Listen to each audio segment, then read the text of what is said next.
भगवान कृष्ण का वृत्तांत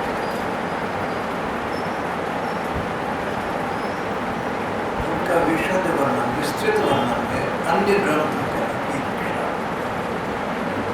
आदि भागवत भगवान कृष्ण से उनकी जीवनी से संबंधित है।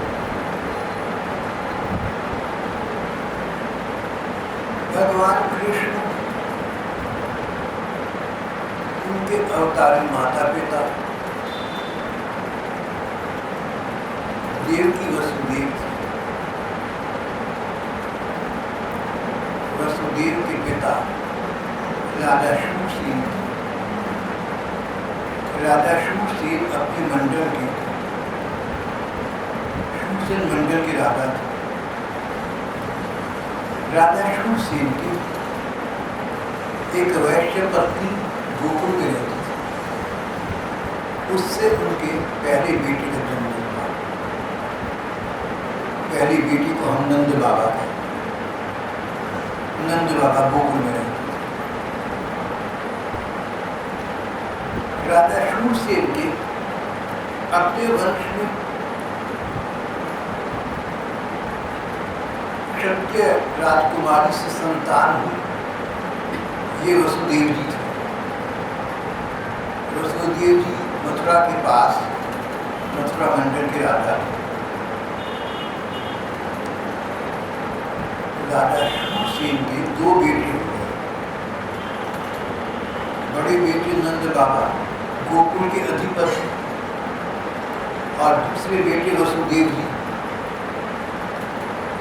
इनके मंडल के राजकुमार या युवराज। मथुरा मंडल पास में था। मथुरा और शूरसेन मंडल पास पास थे। मथुरा मंडल के राजा उग्रसेन थे। राजा उग्रसेन का बेटा कंस था। कंस बहुत दुष्ट निकला। उसका अत्याचार और आतंक किए अपने पिता को कारागार में डाल दिया, स्वयं राजा बन गए। उसका स्नेह यदि कहीं था तो अपनी लाडली छोटी बहन सरी की देवकी में था। देवकी के विवाह के दिन कंस को पता लगा कि देवकी के आखिरी संतान उसका कंस का वध कर दिया। ये सुनते ही कंस का भगिनी प्रेम समाप्त हो गया। छोटी बहन को उसने अपनी बेटी भूया की तरह पाला था। देवकी को सब समाप्त हो गया। देवकी का वध करने को कंस तत्पर हो गया। वसुदेव जी ने कहा, मैं जो संतान होगी तुम्हें लेता था तो तुम उनका वध कर देना। तुम्हें डर तो संतान से, देवकी से नहीं हुई। कंस ने इस प्रकार वसुदेव जी के अनेक पुत्रों का होते ही वध कर दिया। आखिरी संतान भगवान कृष्ण। भगवान कृष्ण कंस के कारागार में, जहाँ वसुदेव और देवकी बंदी थे, साक्षात प्रकट हुए। चतुर्भुज रूप में प्रकट हुए। चार हाथों में शंख, चक्र, गदा और पद्म लिए थे। भगवान ने कहा कि वसुदेव देवकी तुम्हारे सामने में पहले ही जन्म से ही पहले साक्षात प्रकट इसलिए हो गया कि तुम लोग मेरे प्रति भगवत भाव भी रखो और वात्सल्य पुत्र स्नेह का भाव भी रख सको। ये कहकर भगवान एक नवजात अभी अभी जन्म हुए बालक की भांति नए रूप में प्रकट हो गए। शिशु रूप में प्रकट हो गए। अब उनकी दो भुजाएं थी, चार नहीं थी। और नवजात शिशु की भांति जब भगवान प्रकट हुए, नंद बाबा ने सोचा, वसुदेव जी ने सोचा, अभी अभी कंस को समाचार मिलेगा इस आखिरी संतान का किसी से अधिक भय है, कंस को मारने के लिए तलवार लेकर आ जाएगा। इससे पहले पहले वो नवजात शिशु भगवान कृष्ण को गोद में लेकर गोकुल चले गए। गोकुल में नंद बाबा रहते थे। वसुदेव जी और नंद बाबा, आप पहले कहते हैं उनके पिता एक आधी रात का समय था, जन्माष्टमी जैसे हम लोग कहते हैं। वसुदेव जी अपने नवजात शिशु कृष्ण को लेकर गोकुल पहुंचे। वहाँ गोकुल में नंद बाबा की पत्नी यशोदा थी, उनके संतान हुई थी। ये एक कन्या थी, भगवान की माया कहो। यशोदा को ये पता न लगा कि पुत्र हुआ या पुत्री, ऐसी वो अचेत बेहोशी नहीं। वहाँ पर पूर्व विधान के अनुसार वसुदेव जी ने अपने नवजात कृष्ण को यशोदा जी के पास सुला दिया और उस कन्या को लेकर वापस कंस के दरबार में आ गए। कंस के कारागार में आ गए। यहाँ आकर वो कन्या रोने लगी। कन्या का जब जन्म हुआ, यशोदा के शरीर से जन्म हुआ था, वो वहाँ नहीं हुई। फिर गोकुल से मथुरा लाई गई, वसुदेव की गोद में तब भी नहीं हुई। जब वसुदेव जी ने उस कन्या को देवकी के पास लिटाया, तब उस कन्या ने रोना आरंभ किया। जैसे भगवान का विधान था, अब रोना आरंभ किया, जिसे सुनकर कंस दौड़ा हुआ तलवार लेकर आया और कन्या का वध करने को तत्पर हो गया। उसने कन्या को छीना, फिर पटका। कन्या से एक देवी प्रकट हो गई, जिन्हें अब हम जगत जननी या महामाया कहते हैं। देवी ने कहा, कंस व्यर्थ ही तू बच्चों का नाहक वध मत किया कर, देख तुझे मारने वाला तो नहीं प्रकट हो चुका है। ये सुनकर कंस को कुछ होश सी आई। उसने वसुदेव देवकी से क्षमा मांगी, मैंने तुम्हारे इतने बच्चों को बंद कर दिया, तो चलो और क्या हो सकता है, होना चालू। लेकिन जब कंस अपने मंत्रियों से मिला, कंस स्वयं तो दुष्ट था ही, उसके मंत्री और भी अधिक दुष्ट थे।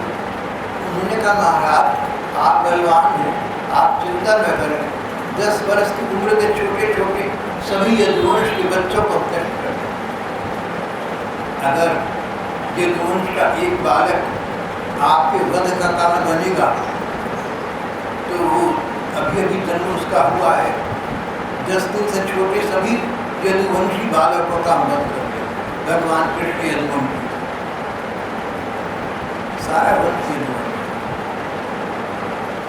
राजा यदु का वंश था, इसलिए यदुवंशी कहलाता। कंस का मंत्र बदल गया। अपने मंत्रों की बात सुनकर उसने दैत्य दानवों को बुलाया और उनको यही आज्ञा थी कि तुम लोग सारी व्रजभूमि में, व्रज मथुरा, कोसी, वृंदावन, गोकुल, नंदगांव इत्यादि, इस सारे क्षेत्र में जहाँ भी 10 दिन से छोटी उम्र के बच्चे हों, यदुवंशी बालक हो, सबका संहार करो। ये राक्षस हिंसा प्रेमी थे, हिंसा से सहज प्रेम था। इच्छा अनुसार धारण कर सकते। थोड़ी देर के लिए इन राक्षस के पास ये शक्ति थी, ये माया थी, तो थोड़ी देर के लिए अपना रूप बदल सकते। ये जो राक्षस भयंकर चेहरे थे, विशालकाय, चाहे तो ब्राह्मण बन जाए, चाहे तो देवता बन जाए, थोड़ी देर के लिए अनेक प्रकार के रूप धारण कर सकते। इन दैत्यों ने प्रकार प्रकार के रूप धारण करके सारे व्रज के 10 दिन से छोटे यदुवंशी बालकों का संहार करना आरंभ कर दिया।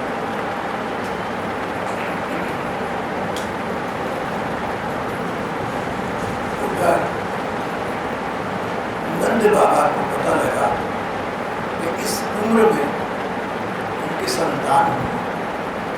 उन्होंने श्री कृष्ण को अपनी संतान, अपना आत्मज समझा। आस पास चारों ओर ये शुभ समाचार फैल गया कि नंद बाबा की यहाँ संतान न होती थी, पर अब भले ही इस उम्र में आ गए, लेकिन अचानक संतान हुई, ये भगवान की कोई चमत्कारी कृपा हो। धर्मग्रंथ अनुसार नंद बाबा इस समय आयु लगभग 60 वर्ष। संत प्रभुदत्त ब्रह्मचारी ने कहा है शोध के पश्चात कि नंद बाबा की आयु 80 वर्ष तक ऊपर की थी। यशोदा उनसे 5 वर्ष की लगभग छूट गई। जो भी हो, बुढ़ापे में संतान हुई, ये शुभ समाचार सारे फैल गया और भगवान कृष्ण के जन्म का उत्सव जन्माष्टमी से अगले दिन सारी मंदिर में मनाया गया। उसको नंदोत्सव कहते। भगवान का जन्म आधी रात को हुआ था। जन्माष्टमी को हम लोग व्रत रखते हैं, रात को उत्सव मनाते हैं, ये तो सभी जानते हैं। अगले दिन जब सब लोग उठे तो उन्होंने भगवान कृष्ण के जन्म होने का, नंद बाबा की इस उम्र में भी एक बहुत प्यारा सा बच्चा होने का उत्सव मनाया, आनंदोत्सव मनाया। इसको नंदोत्सव कहते। यहाँ पर आपने ये पद है, या लोकगीत सुना होगा, नंद की आनंद भाई हो जाएगा नहीं याद आ बहुत।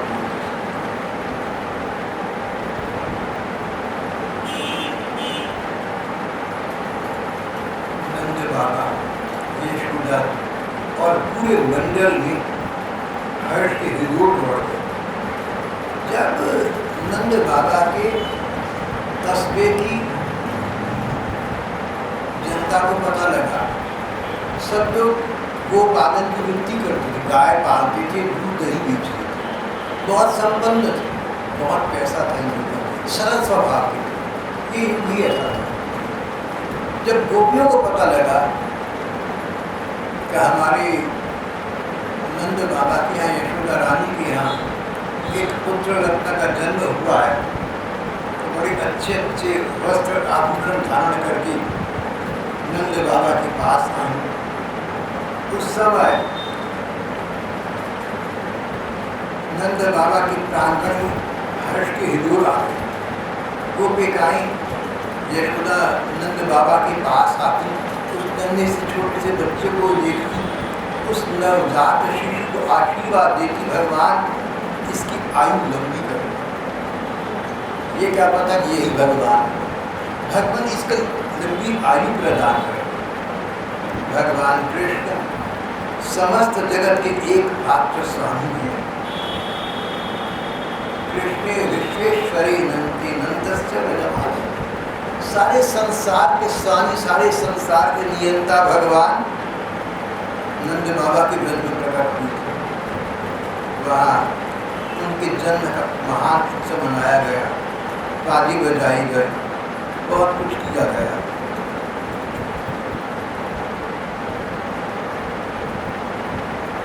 जब कंस ने यदुवंशियों पर अत्याचार ढाने शुरू किए तो बहुत से यदुवंशी नर और नारियां मथुरा से भागकर आसपास के या दूरपार के क्षेत्रों में चली गई। इन्हीं में से वसुदेव जी के अनेक पत्नियों में एक पत्नी थी रोहिणी। रोहिणी भी मथुरा छोड़कर गोकुल आ गई थी और नंद बाबा के घर आ गई। नंदोत्सव मनाया गया तो यशोदा ने सारा कार्यभार रोहिणी जी पर छोड़ दिया। जो रोहिणी को भगवान बलराम जी की माँ भी माना गया। जिस दिन ये उत्सव मनाया गया, श्री कृष्ण का नंदोत्सव, उसी दिन से नंद बाबा के ब्रज में सब प्रकार की रिद्धि सिद्धियाँ अठखेलियाँ करने लगी। भगवान कृष्ण के निवास और अपने स्वाभाविक गुणों के कारण वह लक्ष्मी के अपनी रास्ता बन गए।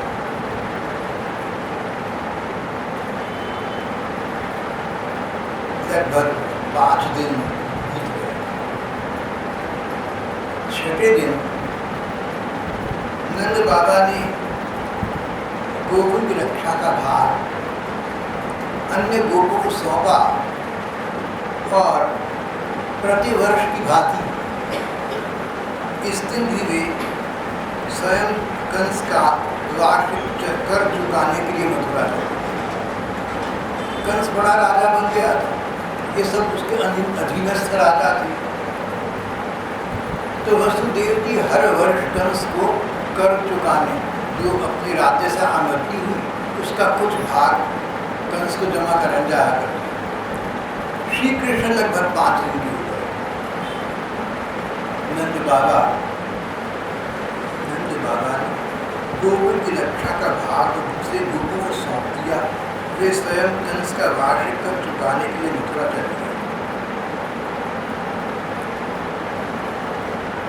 नंद बाबा सीधे कंस से मिले, वहां पर कुशल प्रश्न हुई। कंस को उन्होंने वार्षिक कर चुका दिया, टैक्स पे कर दिया। अब भला कंस से क्या जाने कि इन्हीं नंद जी के यहाँ उनका आत्यंतिक उद्धार करने वाला बाल कृष्ण पढ़ रहा है। जब वसुदेव जी को पता लगा कि हमारे भाई नंद जी मथुरा आए हैं, राजा कंस को उसका कर चुका चुके हैं, जहाँ नंद बाबा ठहरे थे वहाँ गया। वसुदेव जी को देखते ही नंद बाबा सहसा उठकर खड़े हो गए। दोनों एक दूसरे मिलकर बड़े प्रसन्न हुए। नंद बाबा और वसुदेव जी, जिनके पिता एक ही थे, भले ही माताएं अलग अलग थी, इनका परस्पर सच्चा प्रेम था, बहुत वास्तविक प्रेम था। दोनों एक दूसरे गले मिले। नंद बाबा ने वसुदेव जी का बड़ा स्वागत, बड़ा सत्कार किया। ये आनंदपूर्वक आराम से बैठ गए। उस समय भी नंद बाबा का चित्त अपने पुत्र में लगा हुआ, बाल कृष्ण में लगा हुआ। नंद बाबा श्री कृष्ण में विभोर रहते, घर छोड़कर आए, अपनी बस्ती छोड़कर आए, कंस के दरबार में पहुंचे। अब उसके बाद वसुदेव जी से मिले, बहुत कुछ किया, बहुत हलचल, बहुत गतिविधि, संसार में बहुत भ्रमण किया कर मन लगा रहा एकमात्र श्री कृष्ण। सारे धर्म ग्रंथों को यही तो सार है। संसार में तुमने जो करना है सो करो, अपने कर्तव्य का पालन करो, अपने दायित्व का वहन करो, लेकिन अपना मन भगवान के चिंतन में लगाए। तन संसार में, मन भगवान। गोपियों की बहुत ऊंची स्थिति है, वो इसी स्थिति में सारी गोपिकाएं तन से संसार के कर्तव्य करती थी, मन श्री कृष्ण में रहता था। ऐसी गोपिकाओं को कथाकारों ने बहुत धन्य धन्य माना। धन्या व्रजस्त्रिय उपक्रम चित्तया। वृंदावन की गोपिकाएं धन्य है, जिनका तन संसार के काम में लगा था, लेकिन चित्त गुरुक्रम भगवान कृष्ण में लगा। गुरुक्रम चित्तया।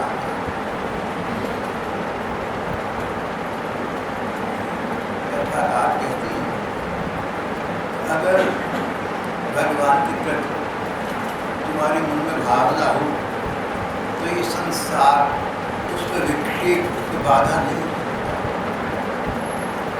जो करना है भगवान की इच्छा समझकर करो, कर्तव्य समझकर करो, और कुछ भी करो अपने मन से भगवान के नाम का जप करते रहो, भगवान के रूप का ध्यान करते रहो, तो तुम्हें कौन रोक सकता है। मनोरथ पर आरूढ़ व्यक्ति को रोकने वाला कोई नहीं है, जहाँ चाहे चला जाए। मनोरथ, मन रूपी रथ पर सवार। किसके मन में क्या है कोई क्या जाने, कौन मन में क्या सोच रहा है कोई क्या जाने। दुष्ट राजा कंस और रावण जैसे लोगों को रोक सकते थे, हवन करने से रोक सकते थे, यज्ञ करने से रोक सकते थे, पूजा पाठ करने से रोक सकते थे, मंदिर में जाने से रोक सकते थे, लेकिन मन को भगवान का चिंतन करने से रोक सकते थे। इसलिए मानसिक चिंतन को भगवान की आराधना का सर्वोत्तम स्वरूप कहा। कीर्तनीय सदा है, कोटि त्यक्ता हरिं स्मरि। हमारी महात्माओं ने, हमारे धर्म ग्रंथों ने सभी साधनों को जो भगवान तक पहुँचाए बहुत अच्छा कहा है, लेकिन सर्वोत्तम साधन भगवान का स्मरण बताया। स्मरण मन से होता है, उसमें संसार विक्षेप किया जाता है। संसार तभी तक विक्षेप है जब तक हमारा मन भगवान में पूरा पूरा लगा। मन भगवान में लग जाए तो संसार विक्षेप का, बाधा का काम नहीं। अगर बाधा है ना अपनी मन की, जैसे जैसे मन भगवान में लगता जाएगा वैसे तैसे मन निर्मल होता जाएगा और अंततः भगवान की प्राप्ति हो जाएगी। संसार की विघ्न बाधाएं स्वीकार करें।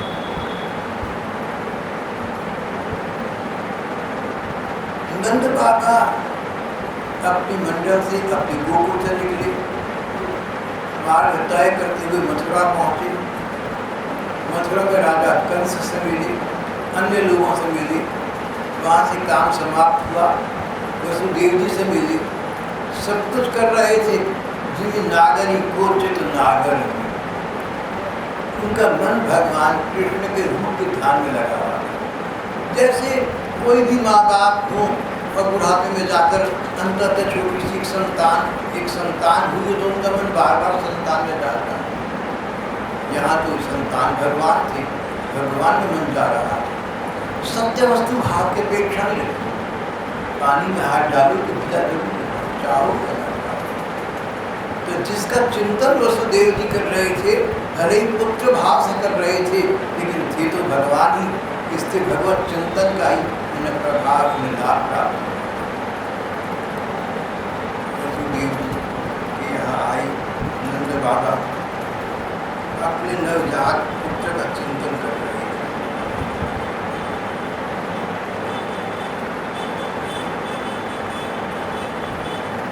फिर वसुदेव जी ने नंद बाबा से पूछा प्रश्न, दो भाई दो मित्र, एक पिता की दो संतान आज इकट्ठे हुए, अचानक एकत्रित हुए। दोनों के हृदय में हर्ष की लहर आ गई, दोनों एक दूसरे मिलकर प्रसन्न हुए। दोनों को पता था कि आज दिन आतंकवाद के दिन है, दोनों को पता था दैत्यवाद चल रहा है, दोनों जानते थे कुछ ना कुछ अपशगुन, कुछ ना कुछ अनिष्ट के कारण बनती रहती है। दोनों मिले, प्रसन्न बहुत। वसुदेव जी ने कहा, भैया आपकी अवस्था ढल चुकी थी और अब तक आपको कोई संतान न हुई। वसुदेव जी नंद बाबा से कहा, भैया आपकी आयु ढल चली थी, अब तक आपकी कोई संतान नहीं हुई। यहाँ तक कि आपको संतान की आशा भी न रही थी। बड़े सौभाग्य की बात है कि अंततः आपको संतान प्राप्त हो गई। अंततः आखिरकार आपके यहाँ एक नव शिशु का जन्म हुआ। वसुदेव ने कहा, अंततः आपको संतान प्राप्त हो गई, ये बड़े सुख का विषय है। कई विद्वान कहते हैं कि यहाँ पर संतान प्राप्त हो गई, ये शब्द जानबूझकर लिखे गए। संतान का जन्म हुआ नहीं, क्योंकि जन्म तो नंद बाबा के यहाँ माया का हुआ था, जगत जननी का हुआ था। जन्म तो भगवान कृष्ण का अगर हुआ तो मथुरा के कारागार में देवकी के यहाँ हुआ। शिशु कृष्ण को नंद बाबा के यहाँ यशोदा के पास तो पहुँचाया लिटाया गया। वसुदेव जी का भैया आपको संतान प्राप्त हो गई, ये बड़ी आनंद का विषय है। ये भी बड़ी आनंद का विषय है कि आज हम दोनों का मिलना हो गए। संसार क्या है? नदी के प्रबल प्रवाह की भांति है। नदी में पानी आगे आगे भागा चला जा रहा है। नदी के प्रबल प्रवाह में तिनके गहराई, ये तिनके सदा एक साथ नहीं रह सकते। नदी में तिनके होते हैं। नदी का पानी समुद्र से मिलने के लिए भागा जा रहा है, बहा जा रहा है। नदी के इस प्रवाह में अनेक तिनके भी हैं। ये तिनके मिले हुए हैं, कब बिछड़ जाए क्या पता। जैसे नदी के प्रवाह में तिनके भले ही एकत्रित हों पर अगले ही क्षण एक दूसरे से विलग हो जाएंगे, तो कौन कह सकता है। सारा संसार इसी प्रकार है। जहाँ भी प्रिय मिलन है, कितना भी प्रियवर का मिलन क्यों न हो, कब विछोह हो जाए, कब वियोग हो जाए, कौन कह सकता है। ये तो सब भाग्य के अंतर्गत की बातें हैं, ये तो सब विधि का विधान है, ये तो अटल है, इसे कौन रोक सकता है। अपने प्रेमियों का मिलना तो बहुत ही दुर्लभम प्रिय दर्शन, दुर्लभम प्रिय दर्शन, प्रियजनों का मिलना बड़ा कठिन है। जैसे नदी के प्रबल प्रवाह में बहते हुए जिनके सदा एक साथ ही रह सकते, वैसे ही सगे संबंधी और प्रेमियों का भी एक स्थान पर रहना संभव नहीं है। यद्यपि सब चाहते हैं पर कहाँ हो पाता है। प्रियजन चाहते हैं, एक दूसरे का संग सुख चाहते हैं, एक दूसरे की सेवा चाहते हैं, पर नहीं हो पाती। भाग्य ऐसा, विधि का विधान ऐसा कि प्रेमी भी सदा सदा मिले नहीं, ऐसा तो नहीं होता। कारण सबके प्रारब्ध कर्म अलग है, सबके पूर्व जन्मों के कर्म अलग है। हमारे अनेक जन्म पहले हो चुके हैं, उन जन्मों के कर्मों के अनुसार हमारा इस जन्म में प्रियजनों के साथ मिलना या बिछड़ना होगा। वो कर्म का विधान, वो कर्म का चक्र चल रहा है। प्रेमियों का एक स्थान पर मिलना, एक स्थान पर रहना सबको प्रिय लगता है, पर कहाँ संभव है। सबके प्रारब्ध कर्म अलग अलग होते हैं। अच्छा भैया, ये बताओ कि आप जिस महावन में, जिस गोकुल में आजकल रह रहे हैं, तो वहाँ पर आपके भाई बंधु सज्जन सब ठीक तो हैं। पशुओं के लिए सब प्रकार की अनुकूलता तो है, जल, घास, लता, पत्थर आदि भरे हुए हैं ना।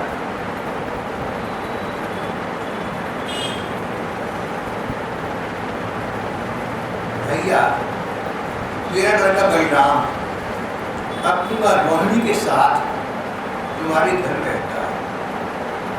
उसका पालन पोषण तुम और यशोदा करते हो। मैं तो तुम्ही को अपना माता पिता मानता हूँ। वह बलराम ठीक है ना? देवकी की 7वीं संतान बलराम जी हुए थे। भगवान ने ऐसी माया की, योग माया ने, भगवान की माया शक्ति ने देवकी के शरीर से बलराम को निकाला, खींचा और देवकी के शरीर में स्थापित नहीं। वही क्या कहते हैं, दोबारा कहूँगा। भगवान की, बलराम जी का जन्म देवकी की 7वीं संतान के रूप में होना था। यहाँ जन्म होगा तो कंस मार देगा। भगवान ने ऐसी माया रची थी कि देवकी के शरीर से बलराम जी को बाहर खींचा गया और यशोदा जी के शरीर में स्थापित कर दिया। रोहिणी जी ने,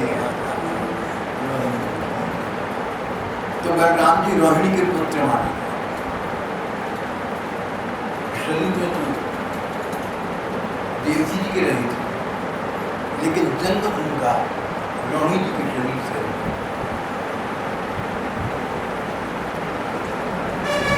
पिता तो वसुदेव जी है। यहाँ कहते हैं कि देखो भाई, मेरा लड़का बलराम अपनी माँ रोहिणी के साथ तुम्हारे घर में रहता है। उसका पालन पोषण तुम और यशोदा करते हो। वह तो तुम्ही को अपना माता पिता मानता होगा, वह अच्छी तरह है ना।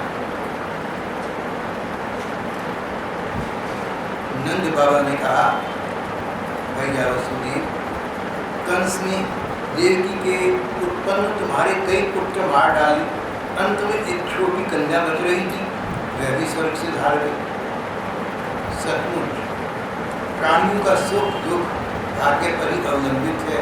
भाग्य ही प्राणी का एकमात्र आश्रय है। जो व्यक्ति जान जाता है कि संसार के सुख दुख, विलन और वियोग हमारे अपने पूर्व कर्मों का फल है, तो फिर वो सुख दुख से, विलन वियोग से इतना प्रभावित नहीं होता।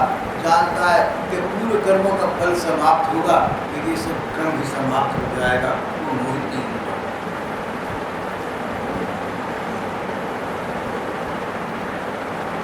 वसुदेव जी ने बात को बीच में रोककर कहा, अच्छा नंद बाबा, आपने राजा कंस को उसका वार्षिक कर तो चुका, हम दोनों मिल भी चुके।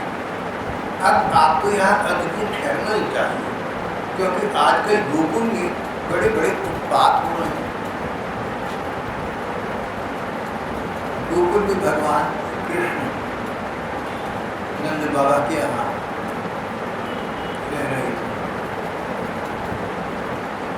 कंस की आज्ञा हो चुकी थी कि दैत्य लोग इन बस्तियों में जाएं और 10 से छोटे सभी विध्वंसी बालकों की हत्या करें। दैत्य दानव जहाँ तहाँ जाकर आतंक कर रहे थे। ये बात सारी नगरी और मंडल में फैली हुई थी। वसुदेव जी ने कहा, तुम्हें यहाँ अधिक दिन नहीं ठहरना चाहिए, क्योंकि आजकल गोकुल में बड़े बड़े उत्पात हो रहे हैं। जब वसुदेव जी ने इस प्रकार कहा तो नंद बाबा ने कहा, ठीक है, मेरा बच्चा कृष्ण छोटा सा वो भी गोकुल में वहाँ दैत्य उत्पात कर रहे हैं, तो जल्दी वहाँ वापस जाना चाहिए।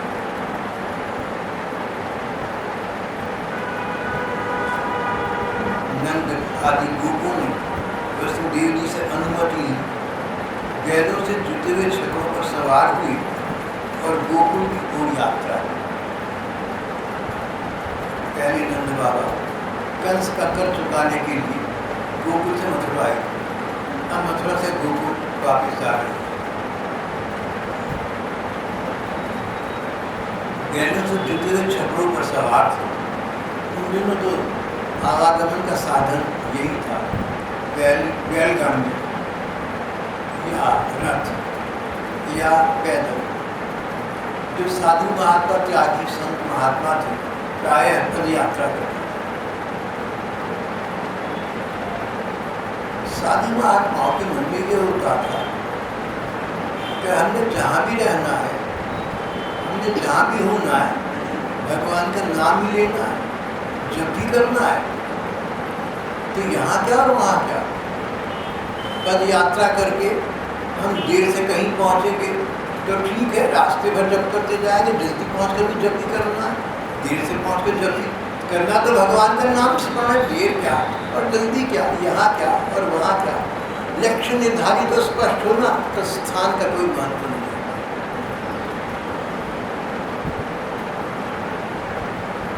वृंदावन में एक महात्मा थे,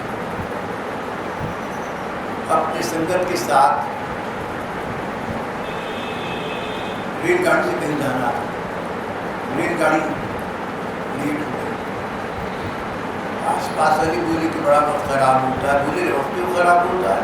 अरे इसका नाम जब करना, उसका वक्त कौन खराब कर सकता है?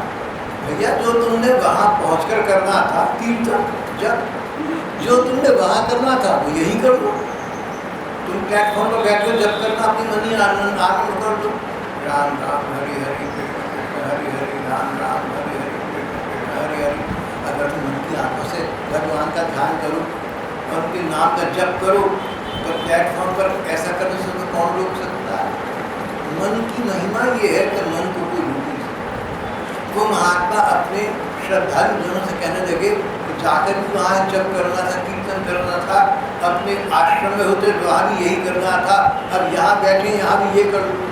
उनकी ये बात मुझे बहुत अच्छी लगती, मुझे भूली नहीं भूलती। जिस व्यक्ति ने भगवान का नाम लेना है और रूप का स्मरण करना है, उसका समय नष्ट कोई नहीं कर सकता, उसके अपनी इलावा। अगर हमने भगवान के नाम का जप करना है, अगर हमने भगवान के रूप का ध्यान करना है, तो कौन किसे रोक सकता है?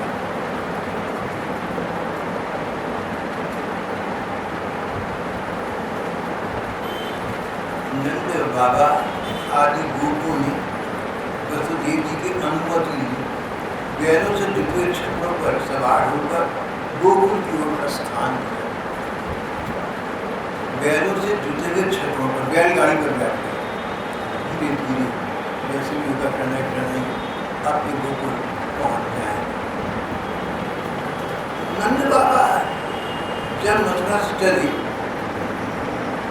तो रास्ते में विचार होने लगे कि वसुदेव जी ने आशंका प्रकट की। वसुदेव जी ने कहा कि नंद तुम जल्दी चली जाओ, उत्पात हो रहे हैं, अधिक देर ठहरना ठीक नहीं है। नंद बाबा ने सोचा कि वसुदेव जी तो एक महान आत्मा है, घर में रहते हुए भी संत हैं। उन्होंने जो कुछ कहा है या तो सोच समझ कर कहा होगा, सब कुछ को उत्पात होने वाला होगा।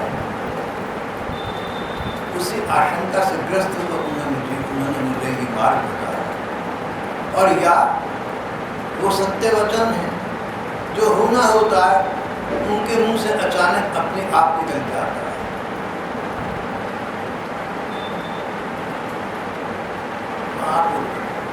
भगवत जन है, जो अहित होने वाला है, अमंगल होने वाला है, उसका बोध मुझे किसी छठी इंद्रिय के द्वारा अपने आप हो जाता होगा। वसुदेव जी ने कहा तुम जल्दी चली जाओ, ठीक कहा होगा। अब वापस जल्दी गोकुल जा रहा हूँ, देखो वहाँ क्या होगा, शायद ठीक ही होगा। और वसुदेव जी ने कहा है जल्दी तो पहुँचना चाहिए।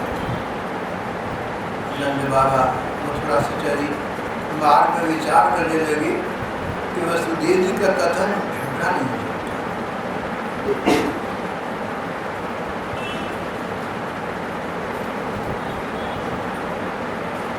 वसुदेव जी का कथन, वसुदेव जी की बात झूठी नहीं हो सकती। देखो झूठा अलग शब्द है और झूठा अलग। झूठा झुंझल, झुंझलाना, झंझट, झूठा नहीं हो सकता, असत्य नहीं हो सकता। और झूठा खाने पीने के बाद बचा हुआ खाना, उच्छिष्ट, झूठा खाना नहीं खाना चाहिए। दूसरों का खाने के बाद बचा हुआ खाना, झूठा खाना न खाना हमारे धर्म में साधकों के लिए एक अच्छा विधान है।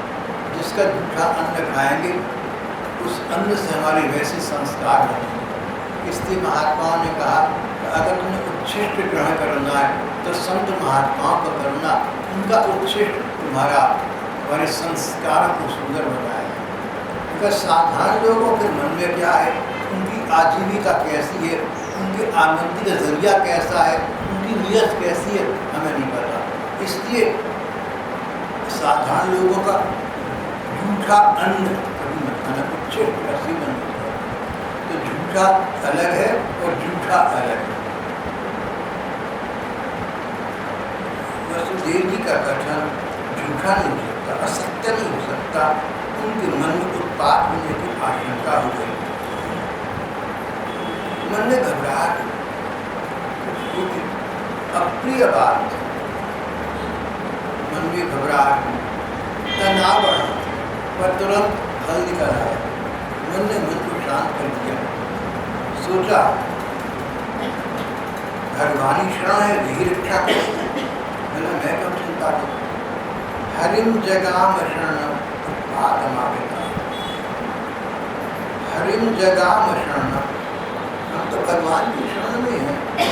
जो होगा उसमें भगवान हमारा कुछ ना कुछ कल्याण करेंगे। या तो भगवान हमारा अहित होने नहीं देंगे, और अगर अहित होगा तब उस अहित में, उस अनिष्ट में, उसके पीछे कोई हमारा भला छिपा होगा जो तुरंत हमें पता न चले, पर अंततः हमें सुख प्रदान करेगा।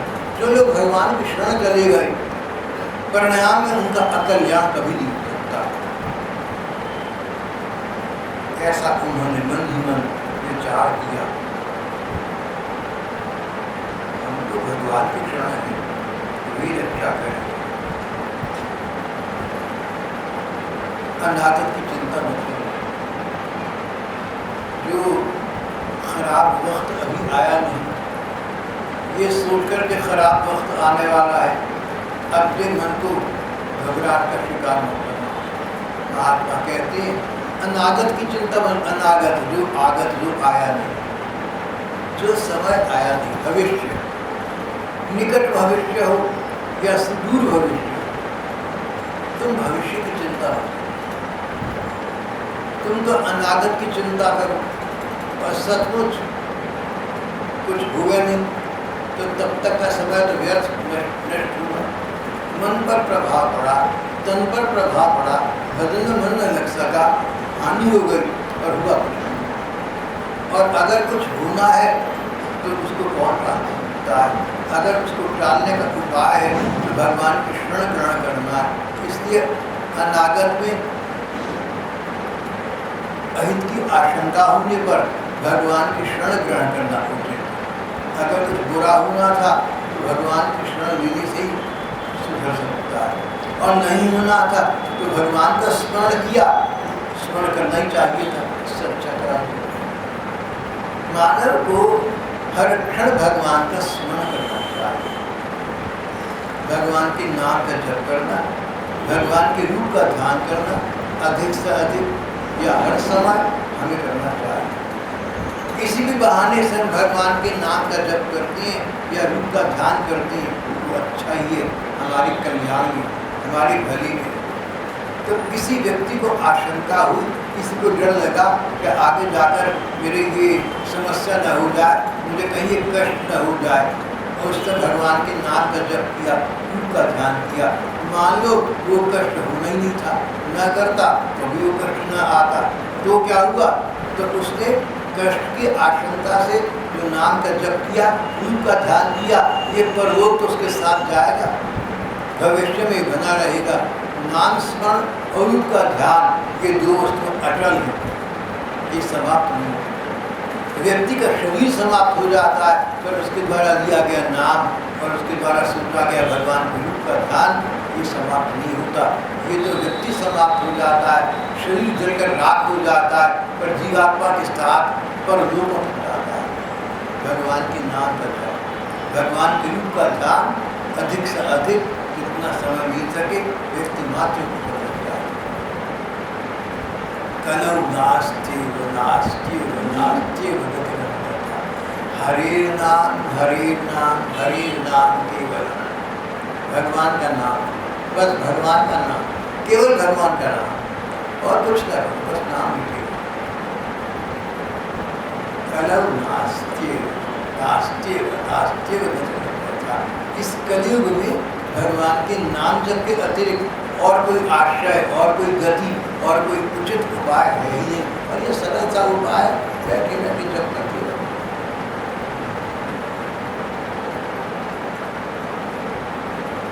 वसुदेव जी कंस का कर चुकाकर वापस गोकुल आ रहे थे। नंद बाबा, इतिहास के चरित्र मुझे याद नहीं रहते, रिश्तेदारी है मुझे याद नहीं रहती। नंद बाबा कंस का कर चुकाने मथुरा गए थे, वहाँ से वापस आ रहे थे। सोचा, वसुदेव जी ने कहा था समय खराब है, जल्दी घर पहुँचो, तो सचमुच खराबी तो बुरी होगी।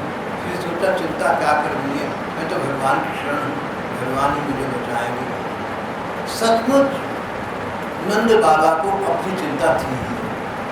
उनको चिंता ये थी कि कहीं मेरे नवजात बालक, मेरे कृष्ण को कुछ हानि न हो जाए। फिर मन ने मन से कहा, नहीं नहीं, भगवान रक्षा करें। जब श्री कृष्ण का जन्म हुआ तब भी उन्होंने कहा था भगवान इसकी रक्षा करें, भगवान इसके भविष्य को उज्जवल बनाए। बोले भारी नंद बाबा, क्या जाने में यही साक्षात भगवान, और जाने भी तो भगवान का ऐश्वर्य है, भगवान के माधुर्य में तिरोहित हो जाता है।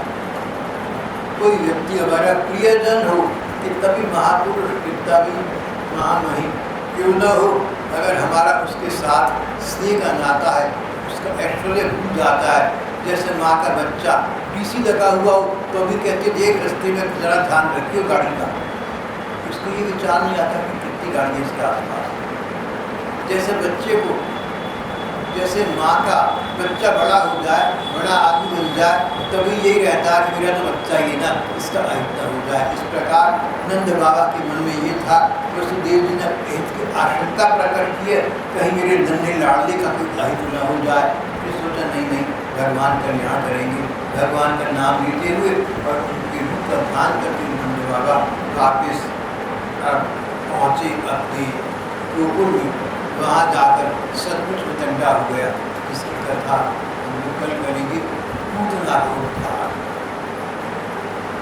जब भगवान कृष्ण के जन्म के बाद उनकी षष्ठी का उत्सव मनाया जा रहा, छठी का उत्सव मनाया जा रहा था, तो पूतना नाम की एक राक्षसी वहाँ पहुँची, जिसका जो एक देवी के रूप बदल कर गई थी, ये सोचकर कि बाल कृष्ण को दूध के नाम पर जहर पिला दूंगा नहीं मर जाएगा, कंस का ही हो जाएगा। ये प्रसंग हम करके